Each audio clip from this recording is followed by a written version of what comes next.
Chapter 5. I find a father. After tying up, I was at liberty to renovate my person.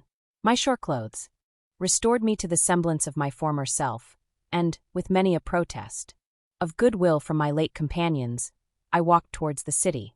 In a few hours I reached St. Charles Street, and as though wearied with its persecution of me, fortune brought me into the presence of Mr. Stanley. His reception of me was so paternal that the prodigal son could not have been more delighted. My absence from New Orleans had but intensified my affection for the only friend I seemed to possess in all America. Once out of his presence, I felt as a stranger among strangers. On re-entering it, I became changed outwardly and inwardly. Away from him, I was at once shy, silent, morosely severe. With him, I was exuberantly glad and chatted freely, without fear of repulse. Since we had parted, I had met some thousands and spoken with a few hundreds, but no one had kindled in me the least spark of personal interest. It may then be understood how my greeting expressed my sense of his preeminence and rarity.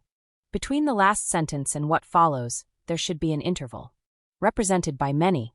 I do not know how it came about, but I was suddenly fixed immovably for a period, preoccupied with my bursting gladness. I had observed nothing but our mutual gratification, and then I had poured my tale of woes unchecked, except by an expression of sympathy now and again from him. But, presently after some commonplaces, his words sounded a deeper note and stirred my innermost being. A peculiar sensation, as though the wind of a strong breathing was flowing down my back and ran up with a refluent motion to the head. Blowing each hair apart came over me and held me spellbound and thrilled to the soul. He was saying, with some emotion, that my future should be his charge. He had been so powerfully affected by what Margaret had told him, with all the warmth of her Irish nature, of the last scene at the deathbed of his wife, that he had been unable to dissociate me from his thoughts of her. He had wondered what I was doing, what had become of me, imagined that I was starving, and knowing how friendless and unsophisticated I was, each conjecture had been dismal and pitiful, and he had resolved, on reaching New Orleans, to make diligent search for me and take me to himself. While he related his extraordinary intentions, it seemed to me as if my spirit was casting an interested regard upon my own image, and was glorying in the wonderful transformation that was taking place. To think that any man should be weaving such generous designs upon a person so unworthy and insignificant as myself, and plotting a felicitous future for me nursed in contumely and misery, seemed to me to be too wonderful for belief. Then, again, there was a certain mysterious coincidence about it which awed me. In my earliest dreams and fancies, I had often imagined what kind of a boy I should be with a father or mother, what ecstasy it would be if my parent came to me to offer a parent's love, as I had enviously seen it bestowed on other children. In my secret prayers, something of a wish of this kind had been behind the form of words, and now, as an answer from the invisible, came this astounding revelation of his power. He had cast a little leaven of kindness into the heart of a good man. From the very first encounter, it had acted beneficially for me, and now it had leavened his whole nature, until it had become a fatherly affection which would shield my youth from trial and temptation and show me the best side of human nature. Before I could quite grasp all that this declaration meant for me, he had risen, taken me by the hand, and folded me in a gentle embrace. My senses seemed to whirl about for a few half-minutes, and finally I broke down, sobbing from extreme emotion. It was the only tender action I had ever known, and what no amount of cruelty could have forced from me. Tears poured in a torrent under the influence of the simple embrace. The golden period of my life began from that supreme moment. As I glance back at it from the present time, it seems more like a dream, as unreal as a vision of the night. Compared with these matter-of-fact days or the ruthless past, it was like a masquerade among goodly felicities and homely affections, and its happy experiences have been too precious and sacred for common chat, though they have lain near enough for the fitting occasion, molded and ready for utterance. They have formed my best memories, and furnished me with an unfading store of reflections, and probably have had more influence than any other upon my conduct and manners. For to be lifted out of the depths of friendlessness and destitution to a paternal refuge, and made the object of care and solicitude so suddenly at a time, too, when I was most impressionable, without an effort on my own part, and without an advocate, bordered on the miraculous. Predisposed to inward communing, with a strong but secret faith in Providence, I regarded it as principally the result of a divine interposition, the course of which was a mystery not to be lightly talked of, but to be remembered for its significance. After a restful night, and when breakfast had been dispatched, we adjourned to a room used as an office and sitting apartment, and there I was subjected to a sympathetic cross-examination. Every incident of my life, even to the fancies that had fled across the mind of callow boyhood, was elicited with the assistance of his searching questions. And then I was, as it were, turned completely inside out. Mr. Stanley said that what I had told him only bore out the conclusion he had long before arrived at concerning me. He had suspected that I was an orphan, or one who had been flatly disowned, and a waif exposed to every wind of chance, and he was glad that it had deposited me in his keeping. He expressed amazement that helpless children were treated so unfeelingly in England, and marveled that no one cared to claim them. Being a childless man, he and his wife had often prayed for the blessing of offspring, until they were wearied with desiring and expecting.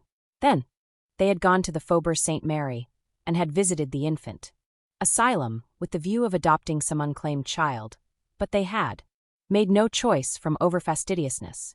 It much surprised him that none of my relations had discovered in me what had struck him, and had he searched New Orleans all through, he said he could not have found one who would have shared his views respecting me with more sympathy than his friend, and had Mr. Speak lived, he added, I should have been as good as established for life.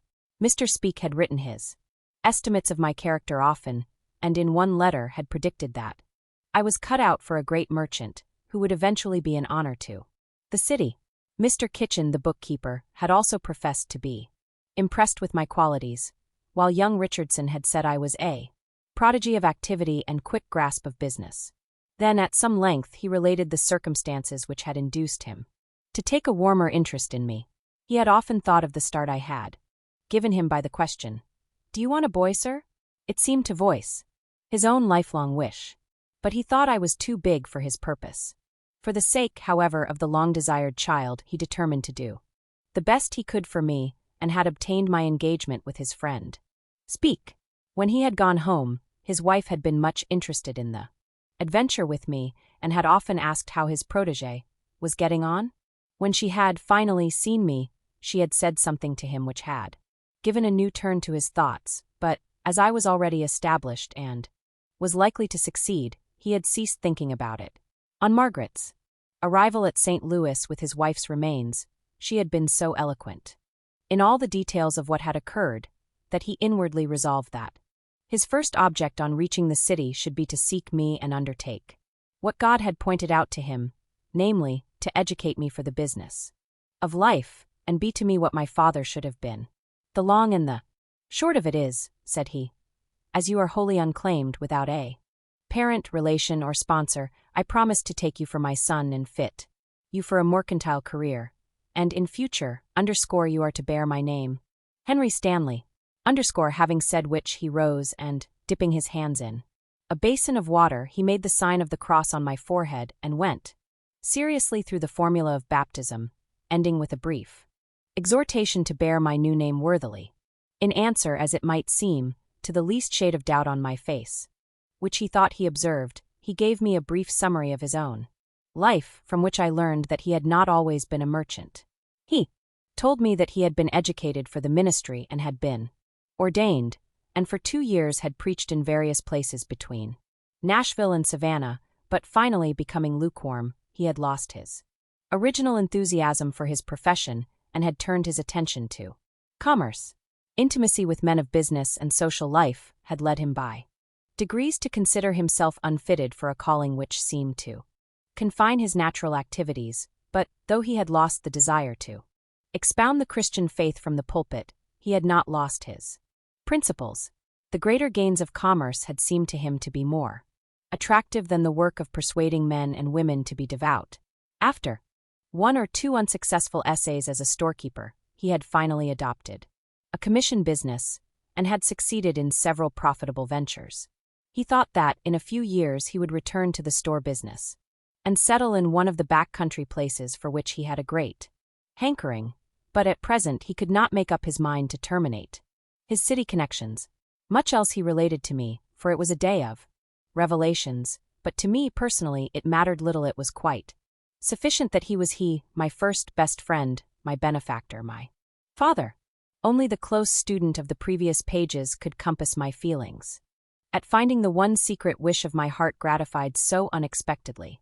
To have an unbreathed, unformed wish plucked out of the silence and fashioned into a fact as real as though my dead father had been restored to life and claimed me, was a marvel so great that I seemed to be divided into two individuals, one strenuously denying that such a thing could be, and the other arraying all the proofs of the fact. It was even more of a wonder than that Dick the boy should be transformed into Alice the girl. But when hour after hour passed and each brought its substantial evidence of the change, the disturbed faculties gradually returned to their normal level, though now more susceptible to happiness than when existence was one series of mortifications. As we walked the streets together, many a citizen must have guessed by my glowing face and shining eyes that I was brimful of joy. I began to see a new beauty in everything. The men seemed pleasanter, the women more gracious, the atmosphere more balmy. It was only by severe suppression that I was able to restrain myself from immoderate behavior and breaking out into hysteric and unseemly ebullience. A gush of animal enjoyment in life from this date would sometimes overtake me and send me through the streets at the rate of a professional pedestrian. I would open my mouth and drink the air with deep disdain for all physical weakness.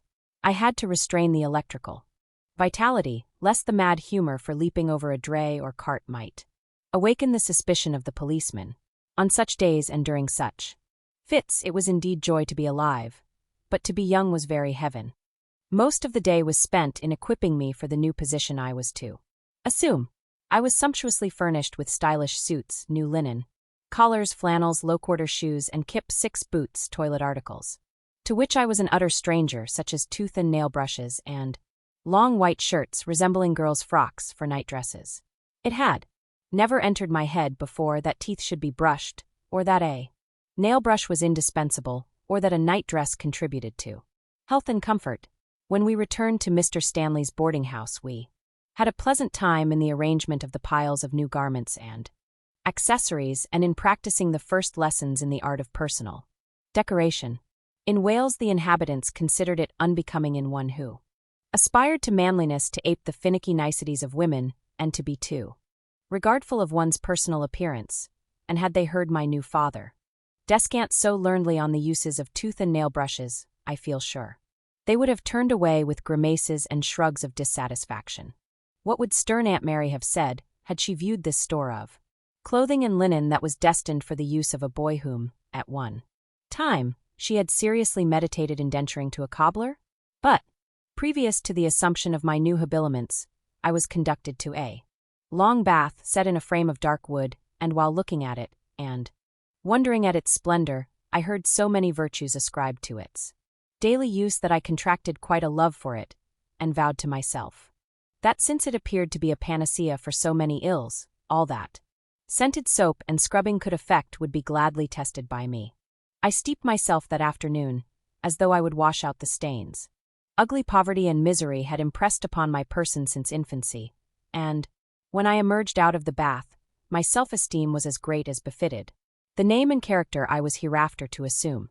But there was much to improve inwardly as well as outwardly. The odium attached to the old name and its dolorous history, as it affected my sense of it, could not be removed by water, but by diligent application to a moral renovation, and making use of the new life, with the serious intent to hold the highest ideal I knew of as my exemplar. To aid me in my endeavors, my new father was gentleness itself. At first, he made no great demand on me, but our intercourse was permitted to grow to that familiar intimacy which inspired perfect confidence. There was no fear that I could ever be contemptuous or disrespectful. But, had he not allowed a certain time for familiarizing me with his presence and position towards me, I might not have been able to overcome a natural timidity which would have ill-suited our connection. When I had learned to touch him without warning, and yet receive a genial welcome, laugh in his presence, unchecked, and even comb his beard with my fingers, then I came completely out of my shell, and after that development was rapid. Boys should be seen and not heard had been so frequently uttered before me that I had grown abashed at the sound of an adult's voice. The rule was now agreeably reversed. I was encouraged to speak upon every occasion, and to utter my opinions regardless of age and sex. No incident occurred, and no subject was mentioned, that I was not invited to say what I thought of it. Apart from commercial and cognate details, I think my ripening understanding was made more manifest in anything relating to human intercourse and human nature, owing probably to the greater efforts made by my father to assist me in recovering lost ground. Boys bred up at home pick up instinctively the ways and manners prevailing there.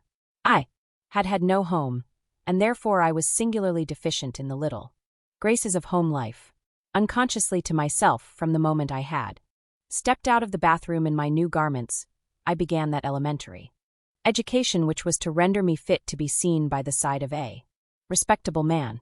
I had to lose the fear of men and women, to know how to face them without bashfulness or awkwardness, to commune with them without slavish deference, to bear myself without restraint, and to carry myself with the freedom which I saw in others.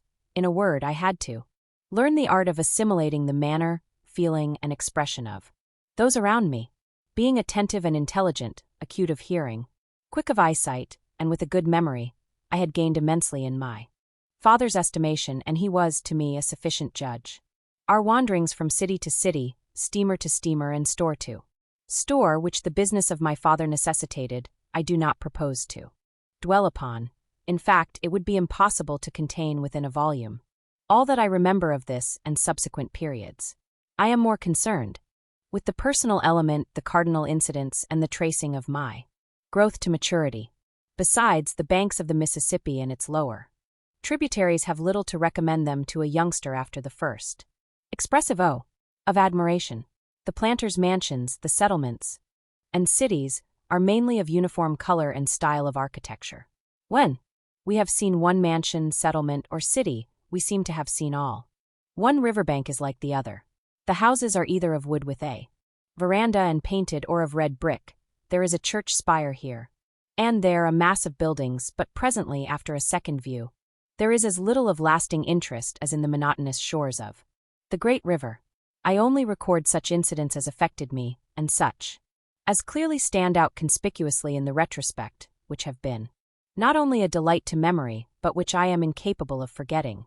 During nearly 2 years, we traveled several times between New Orleans, St. Louis, Cincinnati, and Louisville, but most of our time was spent on the lower Mississippi tributaries and on the shores of the Washita, Saline, and Arkansas rivers, as the more profitable commissions were gained in dealings with country merchants between Harrisonburg and Arkadelphia, and between Napoleon and Little Rock. From these business tours I acquired a better geographical knowledge than any amount of school teaching would have given me, and at one time I was profound in the statistics relating to population, commerce, and navigation of the southern and southwestern states, just as Macaulay was said to be remarkable for being able to know a book from beginning to end by merely turning over its pages. I was considered a prodigy by my father and his intimate friends for the way names and faces clung to my memory. I could tell the name of every steamer we had passed, the characteristics of her structure, and every type of man we met. A thing viewed, or a subject discussed likely to be useful, became impressed indelibly on the mind. Probably this mental acquisitiveness was stimulated by the idea that it formed the equipment of a merchant, which I believed it was my ultimate destiny to be, and that every living man should be a living gazetteer, and possess facts and figures at his fingers' ends. Meantime, my memory was frequently of great use to my father as an auxiliary to his memorandum book of shipments, purchases, and sales. Once having seen the page, I could repeat its record with confidence, and I was often rewarded by his admiring exclamation, "Well, I never heard the like. It is perfectly astonishing how you remember details," etc. But though eyes and ears and technical memory were well exercised, it was some time before judgment was formed. Understanding was slow. It took long for me to perceive wherein lay the superiority of one sugar over another, or why one grade of flour fetched a higher price than another, or wherein bourbon whiskey was superior to rye, and to distinguish the varying merits of coffees, teas, etc. What a man said, or how he looked, his dress, appearance, and so on, were ineffaceable, but the unwritten or untold regarding him was a blank to me, and when I heard comments from bystanders upon the nature of some person, I used to wonder how they formed their opinions. However, the effect of these criticisms upon men and their manners was to inspire me with a desire to penetrate beneath, and to school myself in comparing different people. I had abundance of opportunities in the multitudes we met in the crowded steamers and the many towns we visited, but that which would have given the key to the mystery was wanting, viz., personal intercourse. In the absence of direct conversation and dealings with people, it was difficult to discover the nature of a spirit lurking under a fair outside. When we left New Orleans at the end of 1859, we had brought with us a portmanteau packed with choice literature, and I was given to understand that the histories of Rome, Greece, and America, poetry and drama, were especially for my use, and that I was to pursue my studies as diligently as at a school. The practice of travel enabled my father to dispose himself comfortably for the indulgence of reading within a very short time after reaching his cabin. He acted as one who had only changed his room, and was only concerned with his own business. With such a man, a river voyage was no impediment to instruction. He set me an example of application to my book, which, added to my own love of study, enabled me to cultivate indifference to what was passing outside of our cabin.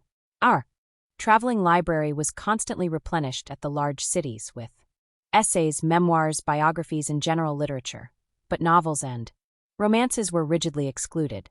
He first taught me how a book should be read aloud, and in a few seconds had corrected a sing-song intonation which was annoying to him. He said that one could almost tell whether a reader understood his author by the tone of his delivery, and taking up a Shakespeare, he illustrated it by reading, "Who steals my purse steals trash," etc., and the various styles he adopted were well calculated to enforce his lesson. From the monotone I was unable to see any beauty or point in the quotation, but when he assumed the tone of the moralist, the lines certainly set me thinking, and the truth of the sentiments appeared so clear that I was never able to forget the quotation. Sometimes, also, when reading aloud a page of history, I would come to a dull paragraph, and my attention would flag, but he was quick to detect this, and would compel me to begin again because he was sure that I knew not what I had been reading. I merely note this because during 2 years we read together a large number of books, and as I had the benefit of his disquisitions and comments on my reading, it will be seen that with such a companion these river voyages considerably advanced my education, as much so, indeed, as though I had been with a tutor. Nor, when we dropped our books and promenaded the deck, was my mind left to stagnate in frivolity. He took advantage of every object worthy of notice to impress on me some useful or moral lesson, to warn me against errors of omission or commission, whatever it may have been in my personal appearance that first attracted him to me. It is certain that the continued affection he always showed towards me was secured by my zealous efforts always to follow his slightest suggestion. I think it would have been difficult to have found a boy in the neighborhood of the Mississippi who observed his parents' wishes with a more scrupulous exactitude than I did those of my adopted father. As I came to have an entire knowledge of him, I knew not which to admire most, the unvarying, affectionate interest he showed in my personal welfare, or his merits as a man and moral guardian. Being of original ideas, acute mind, and impressive in speech, the matter of his conversation glued itself into my memory and stirred me to thought. I remember well when, one day, he revealed something of the method he proposed to follow with me for the perfecting of my commercial education. I expressed a doubt as to whether, after all his trouble and care, I would ever come up to his expectations. I said that as to carrying out plain instructions with all goodwill there need be no fear. I loved work, and the approbation given to fidelity and industry. But when I contemplated being left to my own judgment, I felt strong misgivings. How admirably he interpreted my thoughts, explained my doubts. He infused me with such confidence that, had a store been given me there and then, I should have instantly accepted its management. But, he said, I am not going to part with you yet. You have much to learn. You are a baby in some things yet, because you have been only a few months in the world. By the time I have wound up matters, you will have learned thousands of little trifles, and will be so grounded in solid knowledge that you may safely be trusted under another merchant to learn the minutiae of business, and so get ready to keep store with me. I suggested to him that I labored under disadvantages such as hampered very few other boys, which would act as a clog on the free exercise of my abilities, and that, even if other people refrained from alluding to my parish breeding, the memory of it would always have a depressing effect on me. But such thoughts he met with something like angry contempt. I don't know, said he, what the custom of the Welsh people may be, but here we regard personal character and worth, not pedigree. With us, people are advanced, not for what their parentage may have been, but for what they are themselves. All whom I meet in broadcloth have risen through their own efforts, and not because they were their father's children. President Buchanan was made our chief magistrate because he was himself, and not because of his father or his ancestors, or because he was poorly or richly brought up.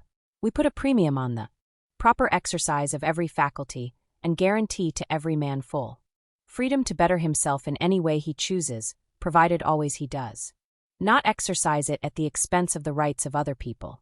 It is only those who refuse to avail themselves of their opportunities, and shamefully abuse them, that we condemn.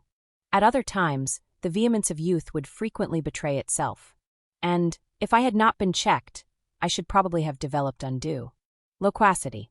Being of sanguine temper by nature, I was led through gushes of healthy rapture into excesses of speech, but he would turn on me and gravely say that he was not accustomed to carry magnifiers with him, that, owing to his own sense of proportion, my figures gave him no true idea of the fact I wished to state, that my free use of unnecessary ciphers only created confusion in his mind.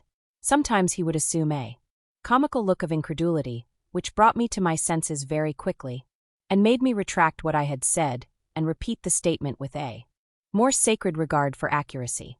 Just so, he would say, if a thing is worth stating at all, it might as well be stated truly.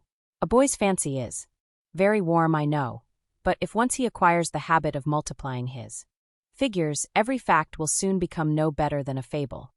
Being an early riser himself, he insisted on my cultivating the habit of rising at dawn, but he also sent me to bed at an early hour. He lost no occasion to urge me to apply the morning hours to study, and really, his anxiety that I should snatch the flying minutes appeared to be so great that I was often infected with it as though they were something tangible, but so elusive that only a firm grasp would avail.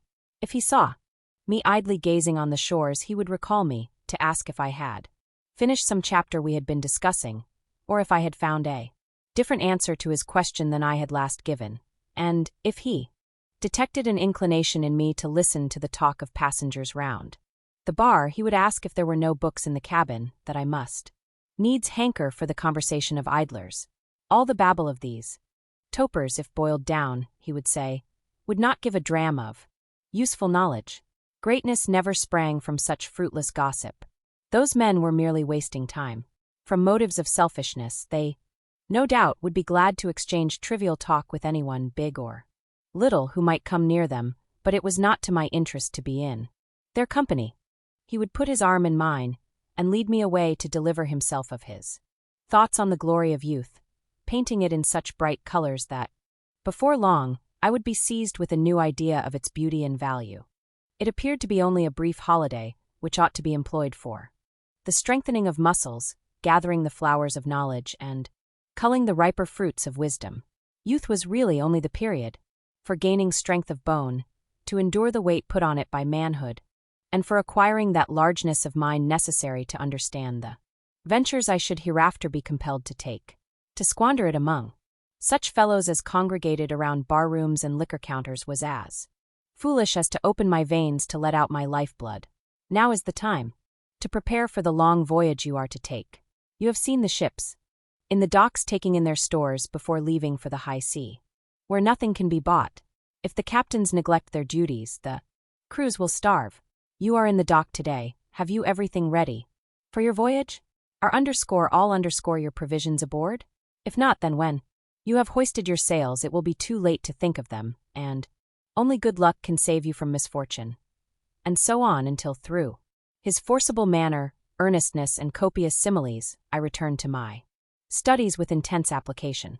The sight in the steamer saloons of crowds of excited gamblers was employed by him in exposition of his views on the various ways of acquiring wealth. Those piles of golden eagles that glittered on the table of the saloon would enrich none of the gamblers permanently. Money, obtained by such methods, always melted away. Wealth was made by industry and economy, and not by gambling or speculating. To know how to be frugal was the first step towards a fortune, the second was to practice frugality, and the third step was to know what to do with the money saved. It was every man's duty to put something aside each day, were it only a few cents. No man in America was paid such low wages that, if he were determined, he could not put away half of them. A man's best friend after God was himself, and if he could not rely on himself, he could not rely on anybody else. His first duty was to himself, as he was bound to his own wants all his life, and must provide for them under every circumstance. If he neglected to provide for his own needs, he would always be unable to do anything towards the need of others. Then, as his custom was, he would proceed to apply these remarks to my case. I was to retain in my mind the possibility of being again homeless and friendless and adrift in the world keeping itself to itself, and barring the door against me, as it did at Liverpool, New Orleans, and St. Louis. The poor man is hated even by his own neighbor, but the rich man has many friends, etc., etc. An original method of instruction which he practiced with me was to present me different circumstances and ask me what I would do. These were generally difficult cases wherein honesty, honor, and right doing were involved. No sooner had I answered than he would press me with another view of it, wherein it appeared that his view was just as fair as the one I had, and he would so perplex me that I would feel quite foolish. For instance, a fellow clerk of mine was secretly dishonest but was attached to me in friendship. He made free with his employer's till, and one day was discovered by me alone. What would I do? I would dissuade him. But supposing, despite his promises to you, he was still continuing to abstract small sums, what then?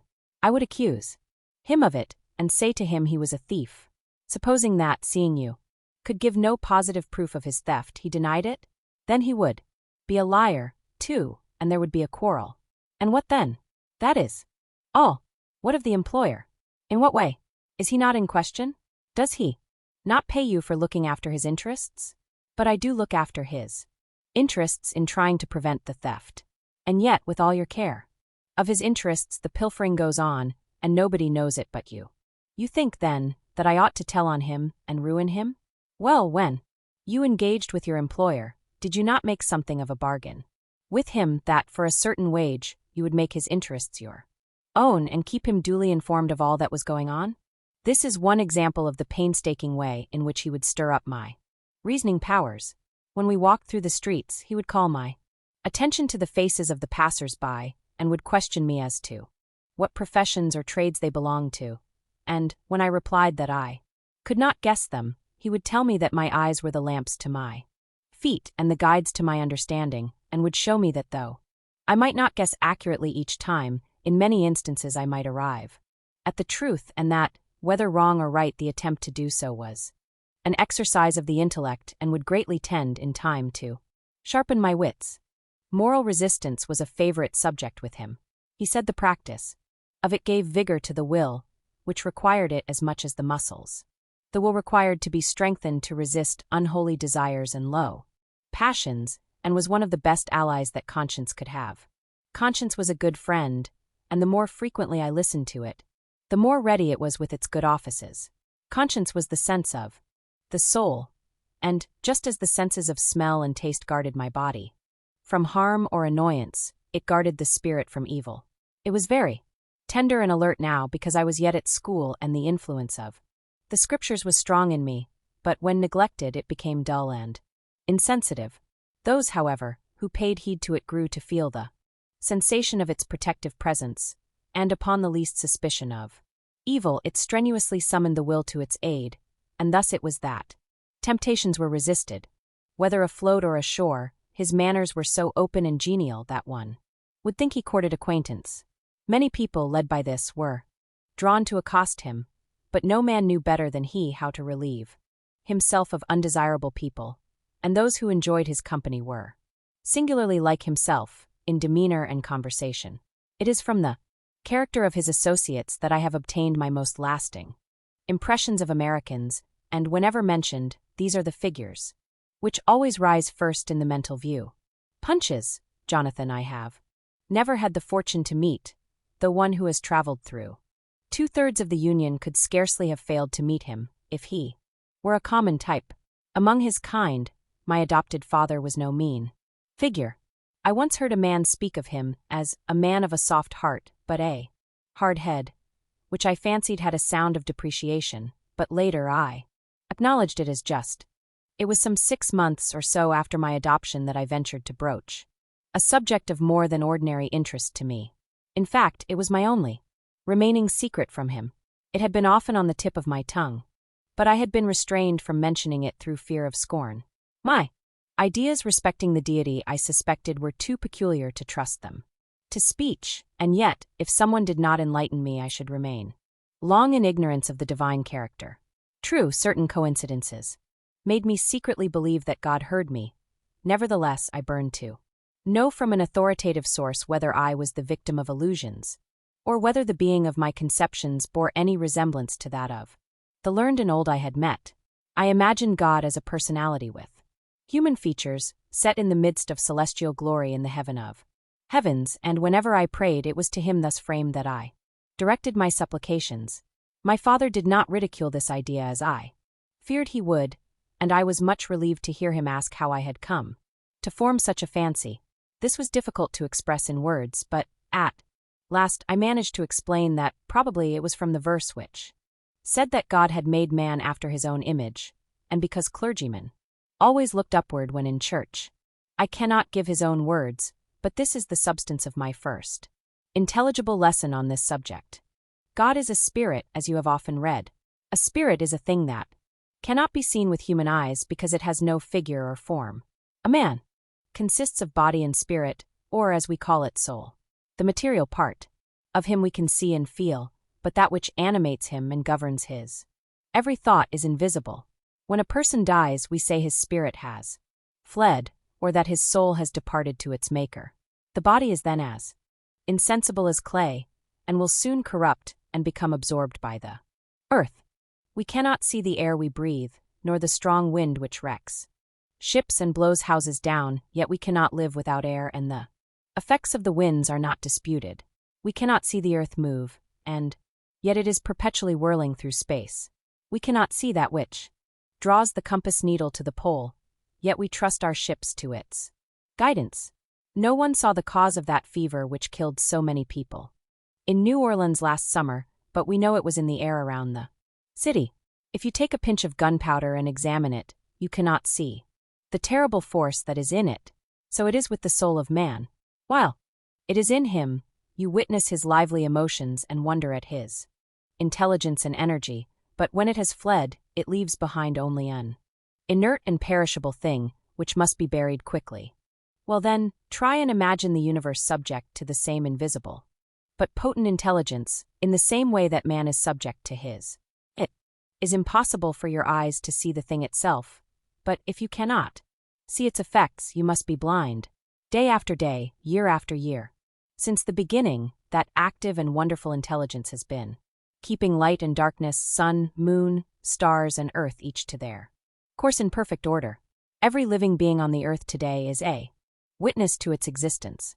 The intelligence that conceived this order and decreed that it should endure, that still sustains it, and will outlast every atom of creation, we describe under the term of God. It is a short word, but it signifies the being that fills the universe, and a portion of whom is in you and me. Now, what possible figure can you give of that being that fills so large a space and is everywhere? The sun is 95 millions of miles from us. Imagine 95 millions of miles on the other side, yet the circle that would embrace those 2 points is but a small one compared to the whole of space. However far that space extends, the mighty intelligence governs all. You are able to judge for yourself how inconceivable for the mind of man God is. The Bible says, as the heavens are higher than the earth, so are his ways higher than our ways. God is simply indefinable except as a spirit, but by that small fraction of him which is in us we are able to communicate with him, for he so ordered it that we might be exalted the more we believe in him. But how then am I to pray? I asked, as my little mind tried to grasp this enormous space and recoiled baffled and helpless.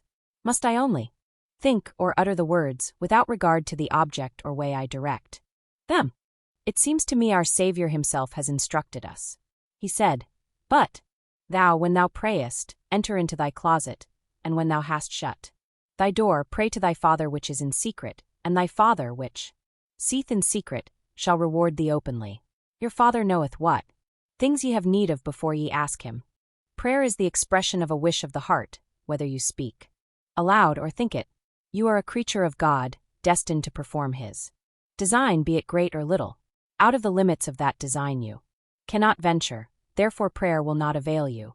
Within the limits, you will be wise to pray, in order that you may be guided aright.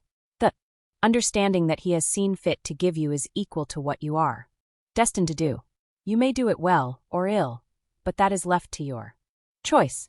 How wide or how narrow those limits are, no one knows but himself. Your existence may be compared to this. Supposing I give you a sum of money which I know to be enough to take you to New Orleans and return here. If you spend that money faithfully and properly, it will suffice to bring you comfortably back, but if you are foolish and waste it, by the way, it may not even be enough to take you halfway on your journey. That is how I look upon our existence.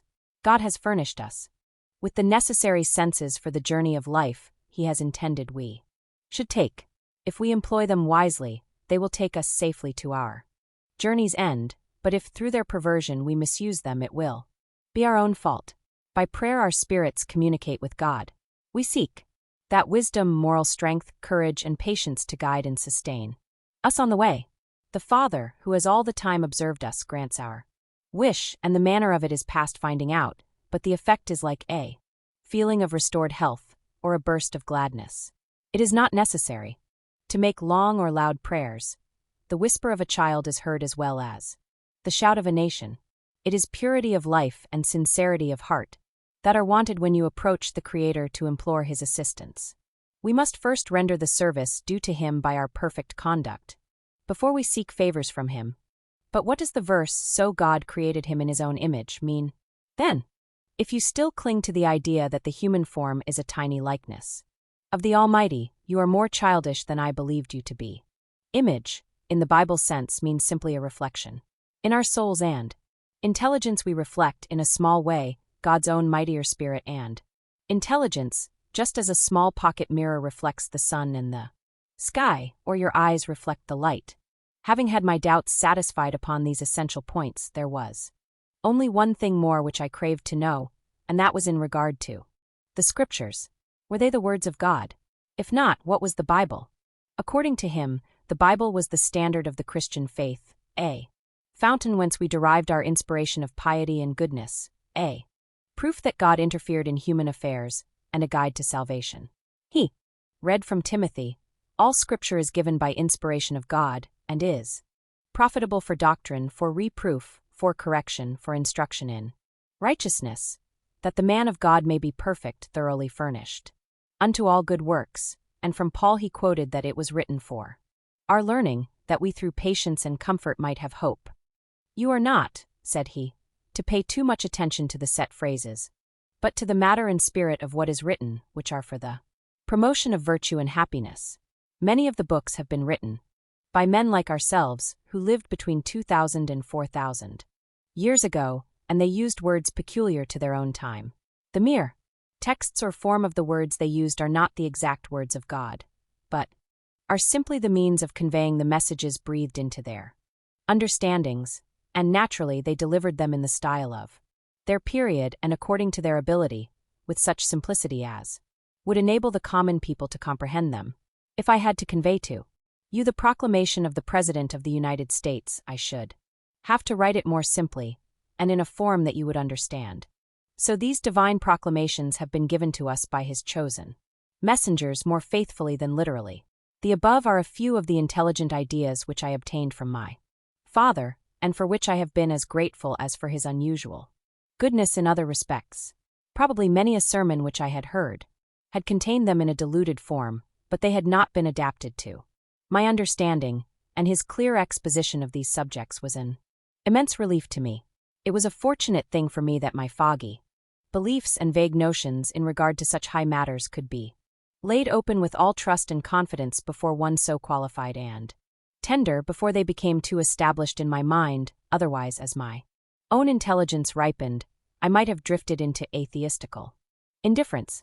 The substance of my father's sayings, which I have always remembered, illustrate the bent of his mind. I carefully copied them into a beautiful memorandum book of which he made me a present New Year's Day 1860, and which I was so proud of that during the first few days I had filled more than half of it with the best words of my father. It must not be supposed that I was at all times deserving of his solicitude or equal to his expectations. I was one who could not always do the right and proper thing, for I was often erring and perverse, and at various times must have tried him sorely. My temper was quick, which, with an excess of false pride, inspired me to the verge of rebellion. A sense of decency prevented me from any overt act of defiance, but the spirit was not less fierce because I imposed the needful restraint on it. Outwardly, I might be tranquil enough, but my smothered resentment was as wicked and unjustifiable as if I had openly defied him. A choleric disposition on his part would have been as a flame to my nature, and the result might have been guessed. Happily for me, he was consistently considerate, and declined to notice too closely the flushed face and the angry sparkles of the eye, which betokened revolt. An occasional bloodletting might perhaps have been beneficial to me, but he had discovered other methods just as efficacious for reducing me to a state of reason, and never once had recourse to threats. My fits of sullenness had been probably provoked by an unexpected sharpness of tone or a denial of some liberty or graver censure than I thought I deserved. Constrained to silence by the magnitude and character of my obligations to him, I of course magnified my grievances, and the longer reconciliation was deferred, the larger these seemed. Before this dangerous mood sought vent, some look, a word, some secret transmission of sympathy occurred, and in an instant the evil humor vanished. For weeks afterwards, I would endeavor to atone for my churlish behavior by a contrite submissiveness which was capable of undergoing any penance. "I do not punish you," he said, "because I want you to remember that you are a little man, and the only difference between us is that I am an older man.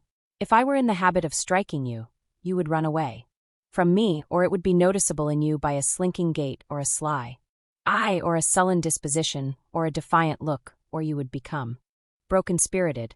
All this I do not want you to be. I wish for your filial regard and your respect, which I would not deserve if I terrified. Misery and suffering would wreck your temper, while kindness and reason will bring out the best qualities of your nature.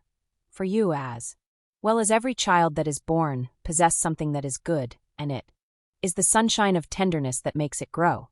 To one who considers that neither the closest ties of relationship, nor the highest claims of affection, are sufficient to preserve the rebellious spirit in an angelic temper for a long time, this boyish inconsistency and perverseness will be no surprise, but I was sensible that it was only owing to his patience that it did not receive the condign punishment it deserved.